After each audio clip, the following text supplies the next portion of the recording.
Hello friends, welcome back to the new video. In this video guys, I am going to show you guys how can you off your screen tap sound like this.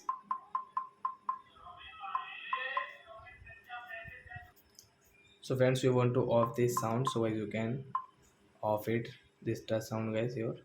So how can you off it? In this video guys, I will show you. So first of all guys, open your phone setting to off this tap sound guys.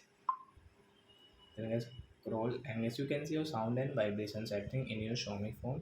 So guys, tap here and guys, scroll it, and as you can see your additional setting. So again tap here guys.